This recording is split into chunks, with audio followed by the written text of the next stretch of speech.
আসসালামু আলাইকুম। আজকে আমি রান্না করছি, এটা হচ্ছে আলুর ডাল। যদিও আমরা কখনো খাই নাই, আমার বোনের শ্বশুরবাড়ির ওই সাইডে এই খাবারটা খুব খায় ওরা। আর আসলে মজা আছে। আলুকে মানে ভর্তা করে আলুর ডালের সাথে মাংস দিয়ে রান্না করা, তবে খেতে কিন্তু মজাই লাগছে। আমাদের জন্য একদম পুরো একটা নতুন রেসিপি, আশা করছি ভালো লাগবে। আর এটা ভাতের সাথেও ভালো লাগবে, আবার মানে রুটি পরোটা যে কোনো কিছুর সাথে কিন্তু অনেক মজা লাগে। তা আমি এটা প্রথমেই রান্না করতেছি, আলুগুলোকে আগে সিদ্ধ করে নিয়েছি। এরপর একটা প্যানে আমি মানে পেঁয়াজ বসাই দিলাম, তারপর সব স্পাইস দিয়ে দিছি, হলুদ মরিচ ধনিয়া জিরা আদা রসুন সবই দিয়ে দিছি। দিয়ে একসাথে মশলাটাকে একটু ভালো করে কষাই নিব।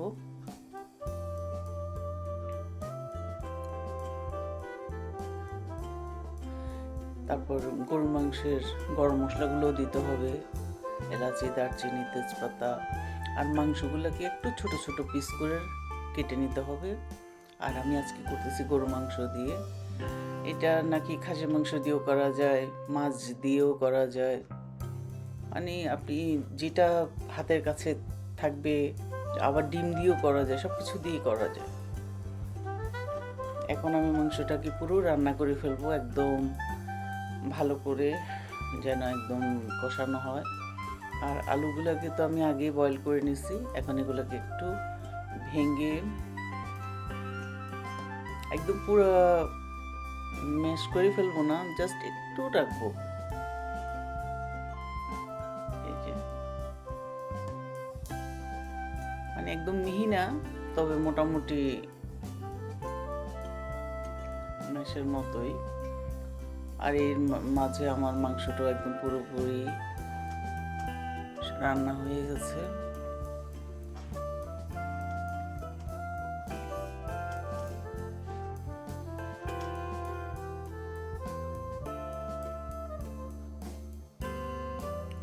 এখন আমি আরেকটা পাতিল বসাই দিলাম, এখানে আলুটা রান্না করব। এখানেও আমি সেম পেঁয়াজ এলাচি দারচিনি তেজপাতা সব কিছু দিয়ে দিলাম।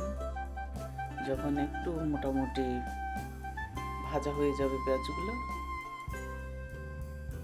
তারপর এখানে দিয়ে দিব আমি স্পাইস। এখানেও সেম একটু আদার পেস্ট, একটু রসুনের পেস্ট, একটু হলুদ মরিচ ধনিয়া জিরা। আমি এখানে একটু কালারের জন্য কাশ্মীরি চিলি পাউডারটাও দিলাম। তারপর এখানে একটু জয়ত্রী জায়ফল ইউজ করছি। এটা অবশ্য আমি দিছি যেন মানে স্মেলটা না থাকে। আলু বাংলাদেশের আলুগুলো অবশ্য একদম ফ্রেশ, মানে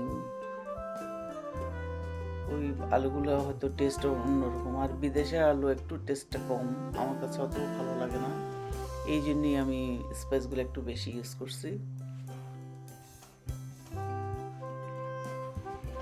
আর ভালো করে একদম কষাই নিয়েছি। এরপরে আলুগুলো দিয়ে দিচ্ছি।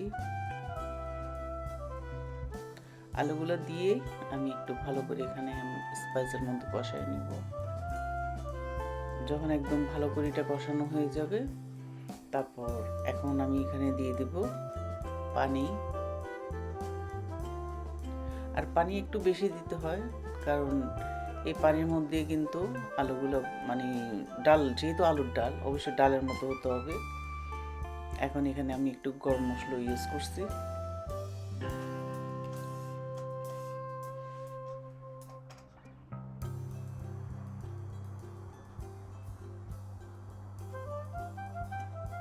দিয়ে দিচ্ছি কিছু কাঁচামরিচ, দিয়ে দিচ্ছি একটু কোরিয়ান্ডার।